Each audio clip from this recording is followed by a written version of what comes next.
Good evening, ladies and gentlemen. Again, welcome to the second hour of Tuesday night advanced lecture. Tonight, I selected one of the great games by Bobby Fischer against Paul Benko. This was in the U.S. Championship of 1963-64. Fischer is white. Paul Benko played the Pirc defense, and white played the Austrian attack against Pirc defense. Austrian attack is the line that white pushes the F4 pawn. It's one of the most ferocious attacking lines that white could play against Pirc. I've been on the black side of this variation about 5-6 times myself against masters. Usually players, A players and above play the Austrian attack. And black really has to know what he's doing. Otherwise, he loses the game brilliantly and usually very shortly. This game only lasted 21 moves, so as you know by definition, any game lasting under 25 moves is called a miniature. So Fischer, true to his style, he always opened with e4, except for the game 6 of the 1972 World Championship match that he opened with c4. And the reason he did that, he was trying to put pretty much Spassky out of his prepared repertoire that Russians had prepared. So he opened with e4, and Paul Benko, if you ever heard the Benko Gambit, it's named after this guy. He's a pioneer. He opened with g6. So we cannot give a name to this opening yet.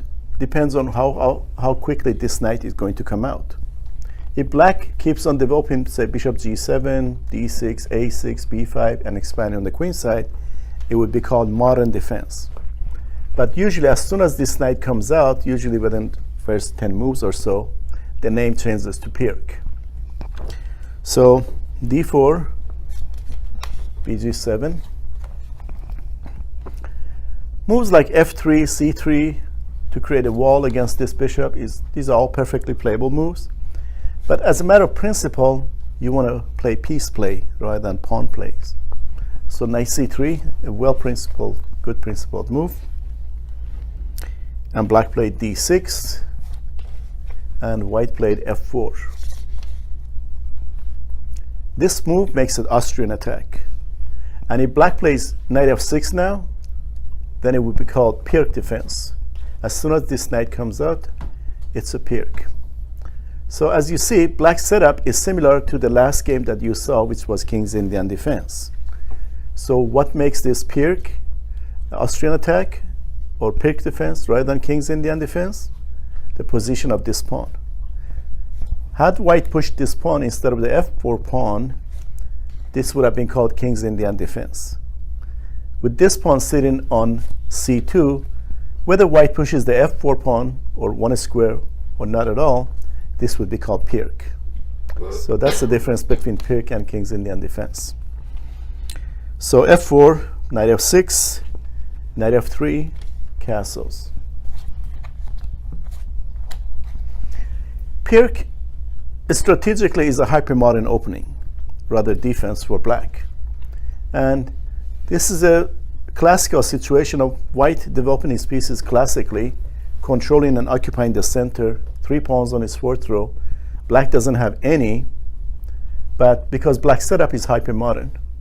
One of the features of hypermodern is usually having no pawns in the center, or maybe one at some point, and involving at least one fianchetto bishop, sometimes two.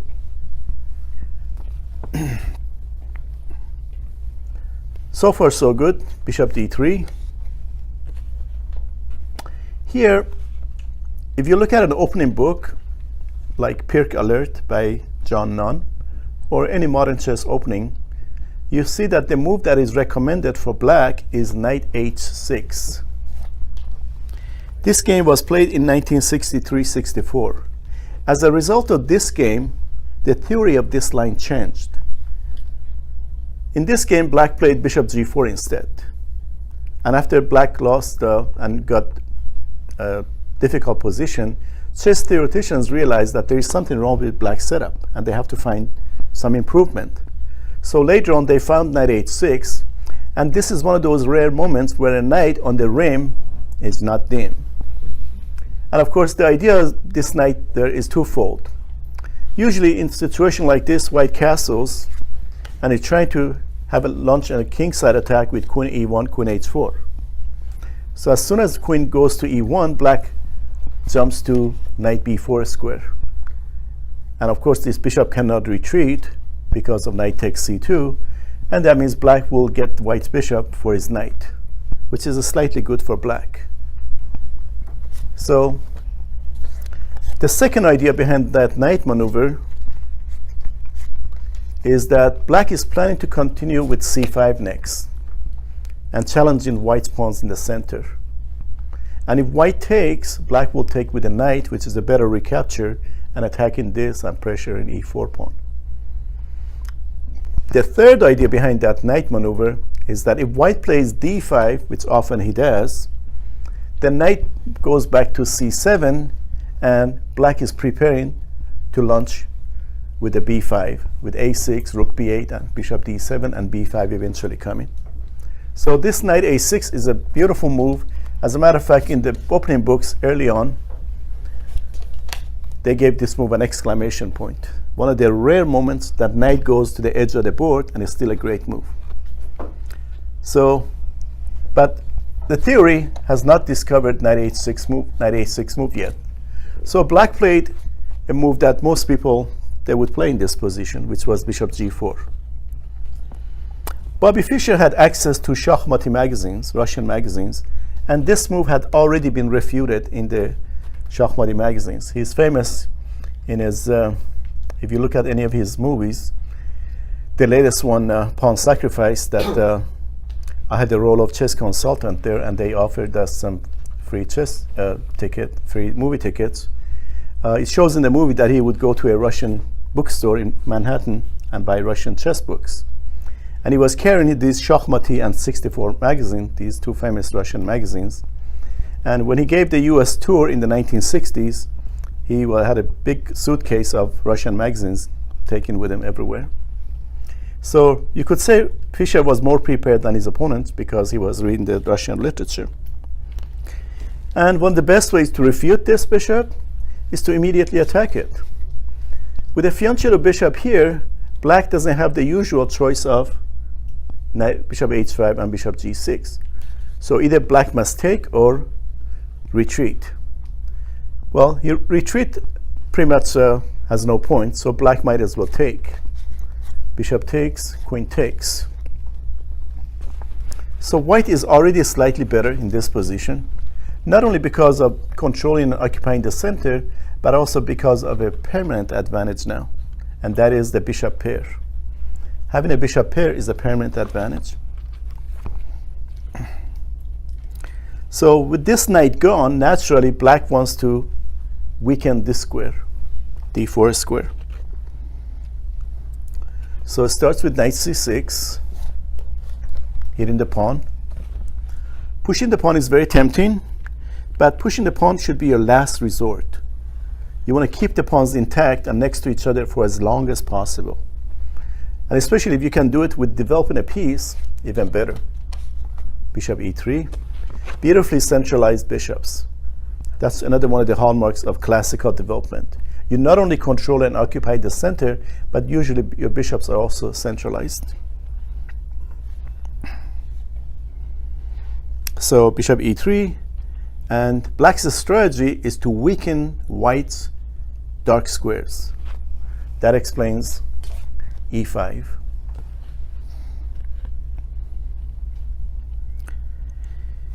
White to play, pawn takes pawn, pawn takes pawn, and now f5. You see, this is black's star piece usually in Pyrrhic defense, modern King's Indian defense, and Benko. But in this case, it's hemmed in because of his own pawn here. So for the moment, this bishop really has a role of a pawn, big pawn. And with this pawn push and eventually possibly exchanging on g6, white is hoping to open up the half-open file, f-file, and attack. For some strange reason, black took. So white has two ways of recapture. This is a moment that you can say f5 is an outpost for white. Outposts should be occupied with pieces, not pawns.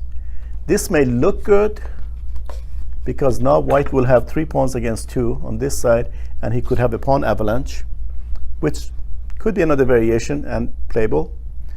But white is hoping to take advantage of this weakness that black has, so he captured that outpost with a queen. Naturally, black attacked the queen, knight d4.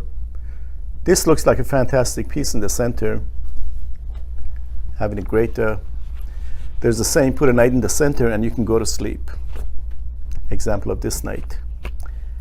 Again, it's very tempting to get rid of this knight, but no reason to. Queen f2, guarding c2, attacking this twice. In the meantime, this square is still very weak. So, it's black to play. When I first went over this game a long time ago, I was trying to improve for black. I knew the result of the game and what happened. So the move that I came up with was knight d7 with the idea of knight c5. This bishop, even though for the moment looks like a bad bishop hemmed in behind his own pawns, that bishop can be dangerous later on. And if white reroutes the bishop, for example, to c4 square, then the knight could go to e6 and put more pressure on this square and control this support d4 one more time. So I thought this would have been a nice regrouping of the black knight, moving from f6 eventually to e6. The plan that Paul Benko used in this game, obviously it's clear that this knight doesn't belong here, but he played knight e6 with the idea of knight d6 next. So I played knight e8, naturally white castled. No reason to castle long, which is usually a little bit riskier. Already white enjoys a beautiful attack on the half-open f-file. And it's impossible for black to play f5, but black is preparing to do that. So black now played knight d6, and f5 might be coming. But even now, for the moment, white is controlling the square 4 times. 1, 2, 3, 4. And black is defending it 3 times. Of course, if black had a choice to play now, he could do it. f5, pawn takes, knight takes, and on bishop takes, rook takes. So even though white has 4 attackers and black has 3 defenders, because white is in the front, white's queen is in the front, it wouldn't work. And of course, Fischer realized this, and he moved the queen out of the way. Queen f g3, and with this move, he created a serious threat. What's his threat? Bishop h6. Bishop h6. So what should black play here? King h8. You immediately want to unpin yourself. So the way the game is going so far, white has obviously some slight advantage. Eventually, he probably wants to play rook f2 and double up rooks. Natural way, because he only has this half-open f-file to attack. So the game is proceeding along the natural lines. Like I said, black can now play f5, and white wants to prevent that. So what should he do?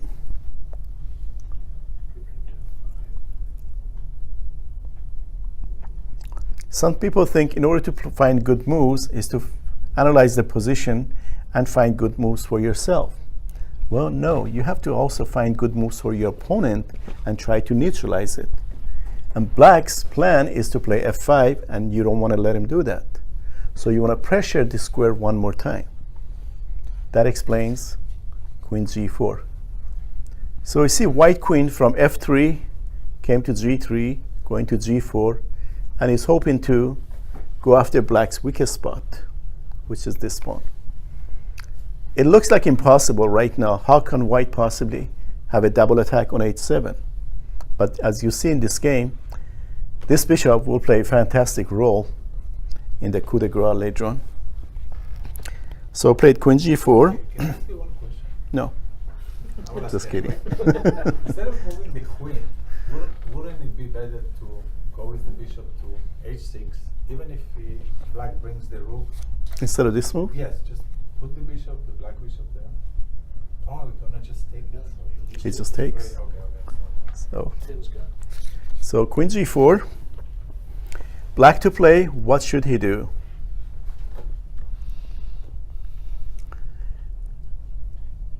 An improvement. Black is hoping to play f5, and white is trying to make it difficult. And if you give one more chance, one more move, two more moves to white, he's going to double up rooks, and it'll be impossible to challenge for black to play f5. So black is with this task. Queen c8 is a reasonable move, but you see, You could trade queens. he can trade queens, but then he could play g4, and again f5 is impossible. So queen c8. In retrospect, queen c8 would have been still the better move though, which he did not play, by the way. What did he play? Well, black is worried about knight d5, something that he didn't have to worry really, because he could let knight get to d5 and then play c6, kick the knight. Knight has no good squares to go to, right? So he was worried about knight d5. That's why he played c6 to prevent that knight move. And c6 was kind of weak move here. So it is white to play. What should he do?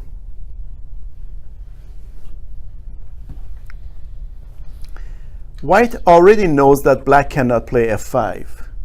So he's thinking ahead, one step ahead.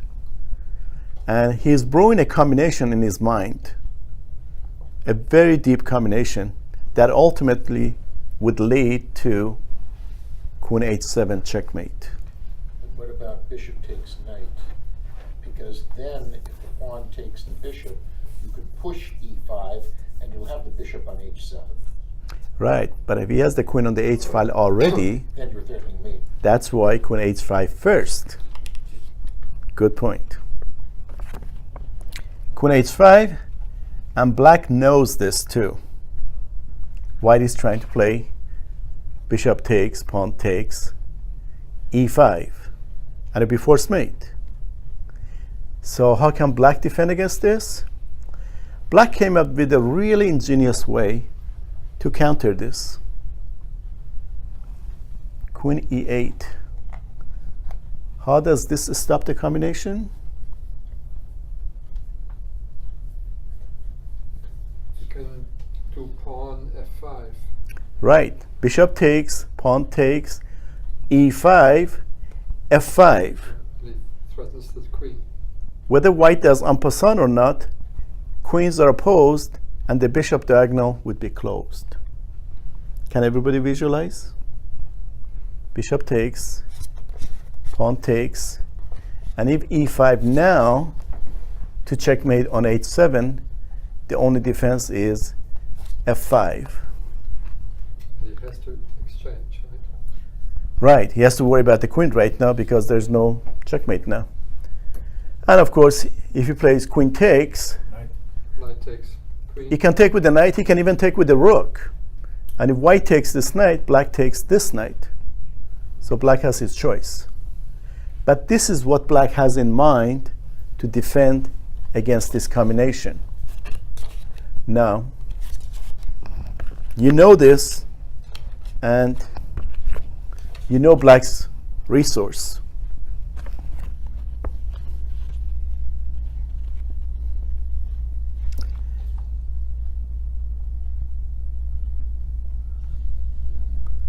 White to play and win from this position. I have not seen this position in some advanced chess tactics books, but I have seen this position after, because this is very complicated, truly difficult puzzle, white to play and win. But I've seen this puzzle, takes, takes, and now they say white to play and win in this position. Well, how about rook takes f7? There's no Rook pawn. takes f7, queen takes f7. I know the answer on that test. I Hmm? know the answer on that test. You've seen this one? Okay.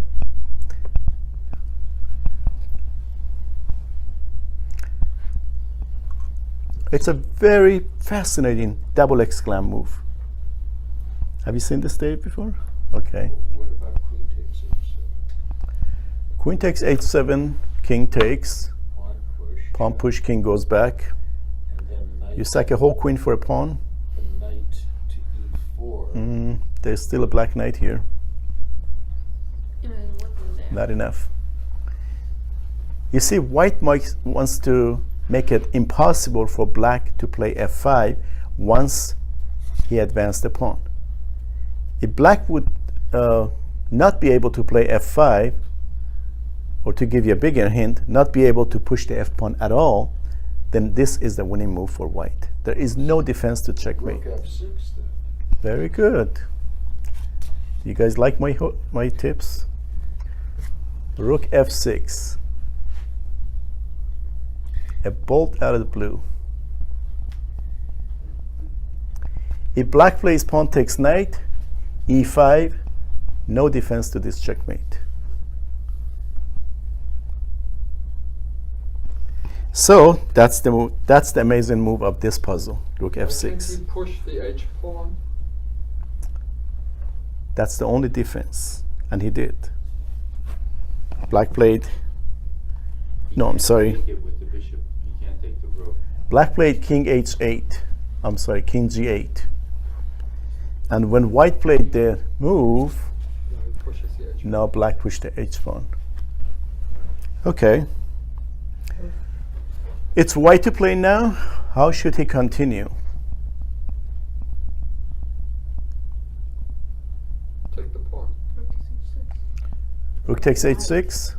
Take h6 with the rook, right? Would it work? Let's try. You tell us.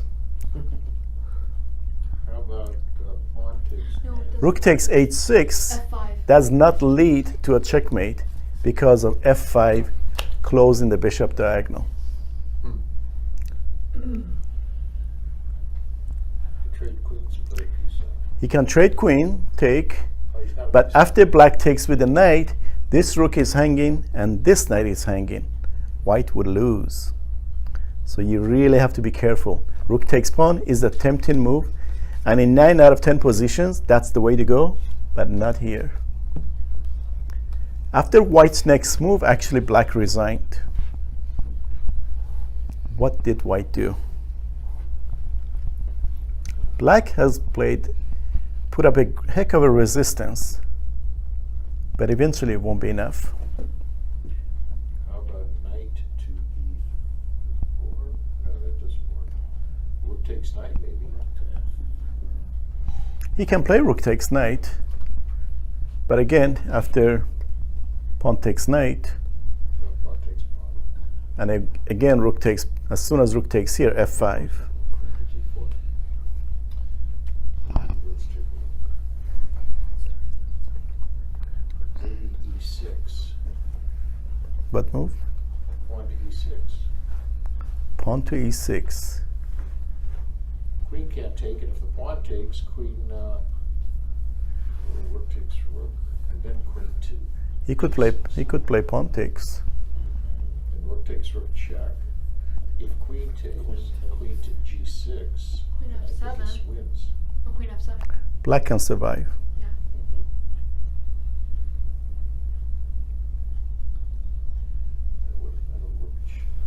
Bishop check e7.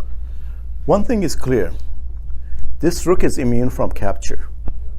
In other words, he can just let it stay there. Because the moment bishop takes, queen h6 and queen h7 mate is coming.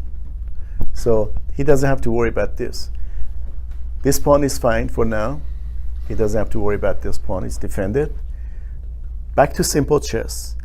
When when the heat of the combination is over, just play common sense chess. Simple chess, as they say.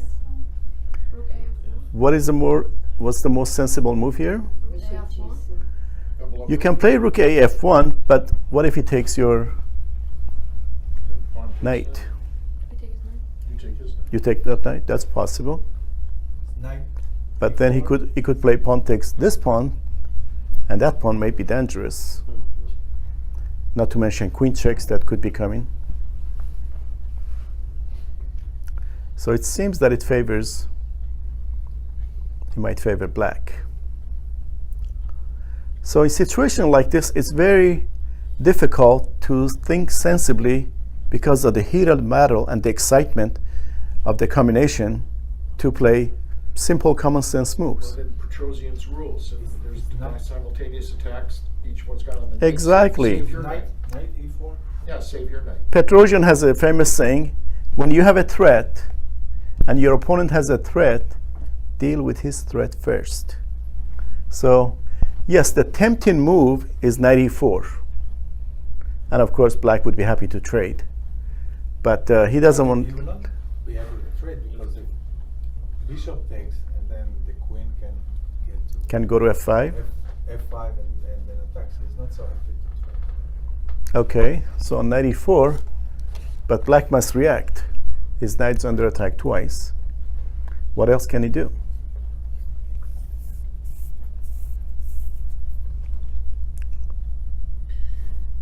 Well, if he takes the rook, he loses his queen,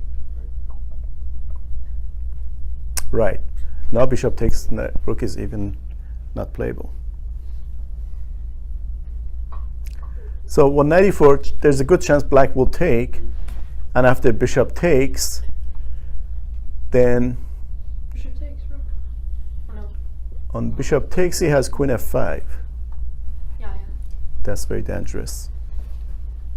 But white's threat is queen f5, so black can easily defend it with, say, queen c8 or even queen d7.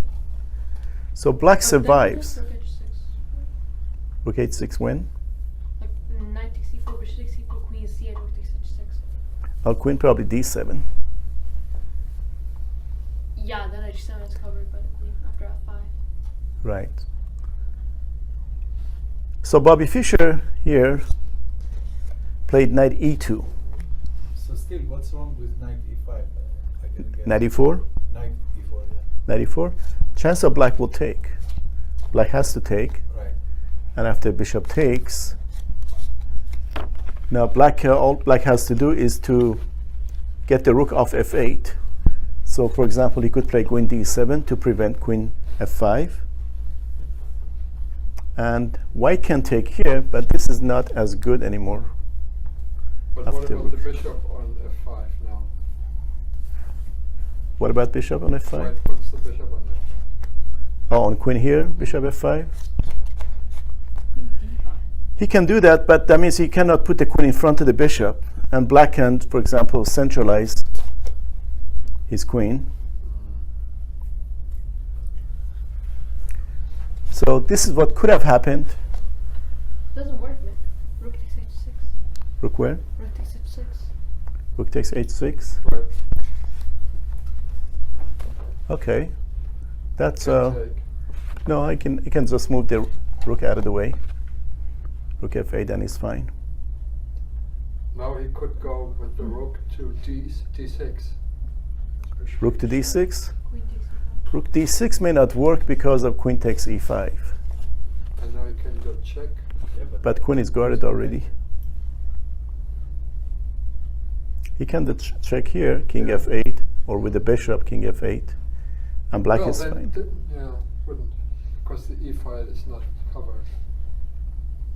So this is the kind of, these are some of the variations that could happen, and black can survive. But Bobby Fischer wants a swift way to finish him off. While black pieces are bunched up over here, he has the momentum.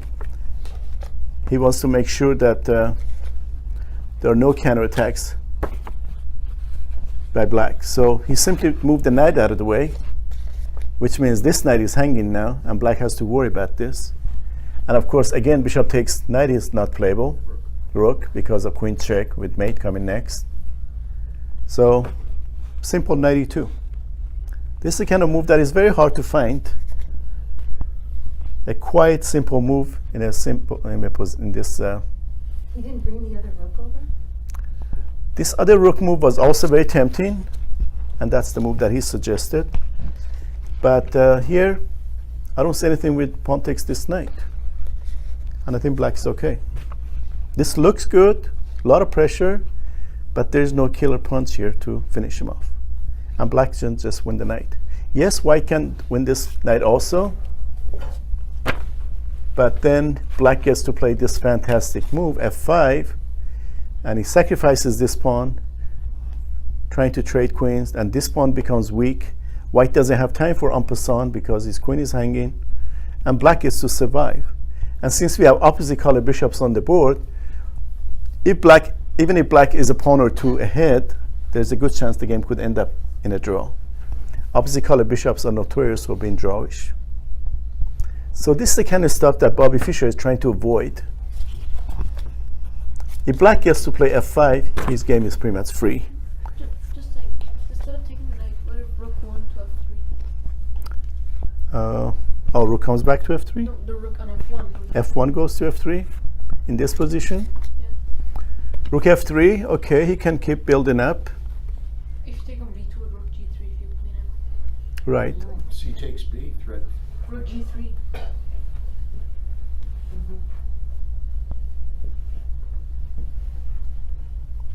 Okay, interesting position. Rook f3 down.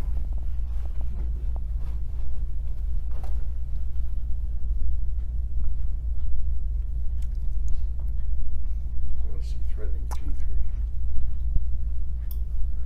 That takes 3 moves. I still like C takes B, threatening. Well, c takes b2 with rook g3. If you queen, I'll just like king h2 and then Okay, so let's say he plays pawn takes pawn, and he's saying rook g3. yes. Converts with check. Okay, threat is check, followed by check, What? followed by They mate. could convert with check, right? They could get a queen with check first. Yes, But I the know, key but the is- bishop blocks. No, king h2. You're saying queen? Black could queen. But king h2. King What- h2. What can you do with black? Well, there's a way that black can survive. And this is probably the reason that Fischer did not play rook a f1. And that could be queen takes pawn. Oh, yeah, that See, he pins doesn't the have rook. rook g7 anymore. That pins the rook. It still looks scary, but Wait, it looks queen like black queen? can survive. Queen takes queen. Queen takes queen, okay. No, it's black to play, and Bishop takes, or can't bishop spin. Queen c1. he's about to come back and renew the threat. Queen Rook c1, takes I guess. pawn. Queen c1, I guess. Right? Queen c1, safeguarding this square one more time is one move. I'm trying to see if there's anything more active that black could play.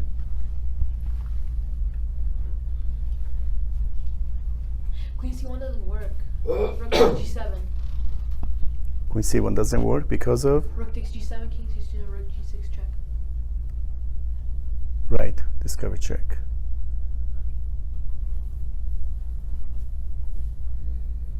So,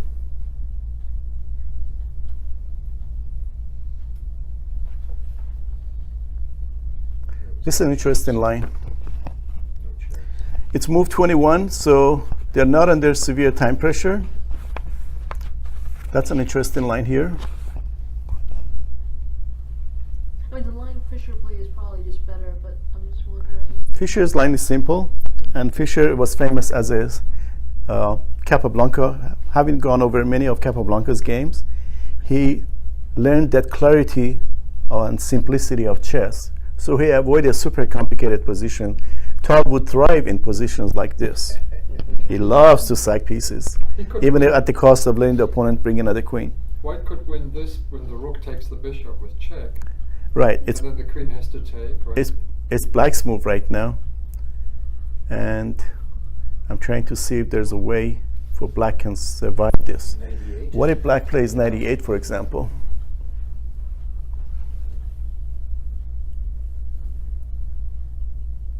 Rook takes pawn. h6. Okay. Or even g6.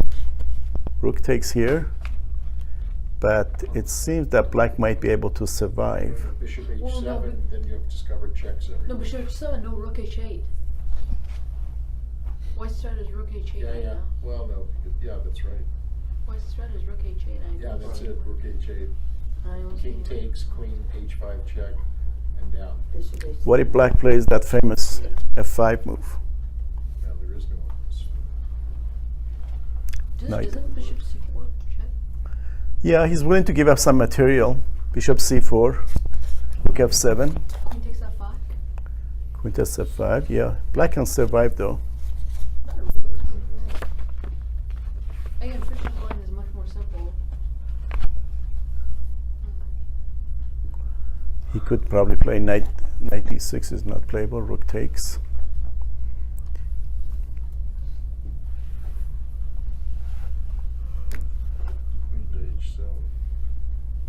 That's it. Yeah, white has such a devastating attack that even without the continuation that he had in the game, in the actual game, he could have probably won the game. So, yes, this could have happened. This position could have happened also. This is winning for white.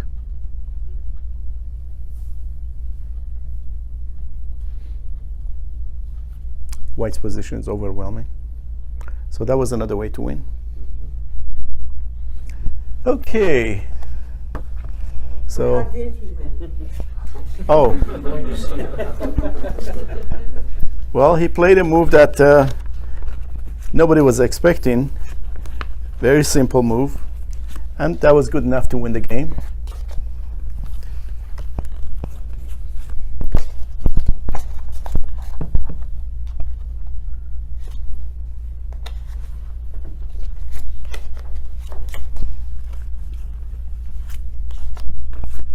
How did he win the game?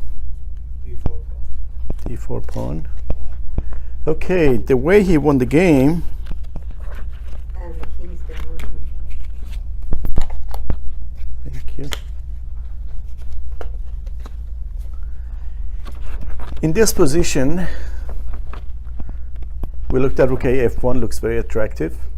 He played simple knight e2.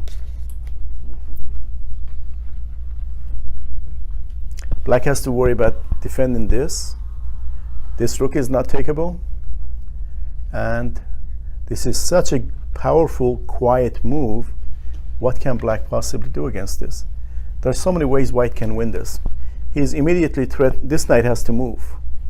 He's immediately threatening, if the knight goes here, for example, he can give up the bishop for the knight and take this pawn, which is a good continuation anyway, but I like this move better.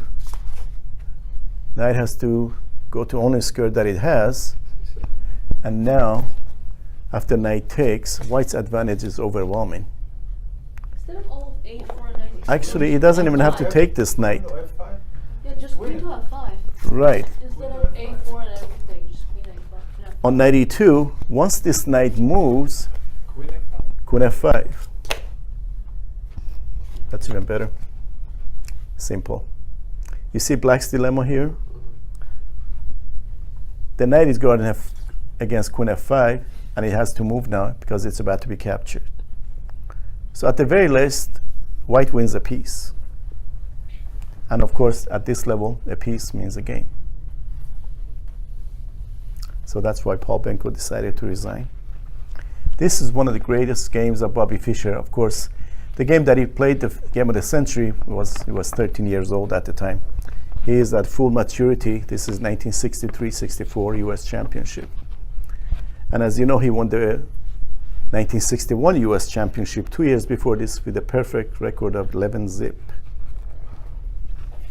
He even had a draw position, clearly drawing position in the last round, but he turned on the draw offer. That's how determined he was to win every single game.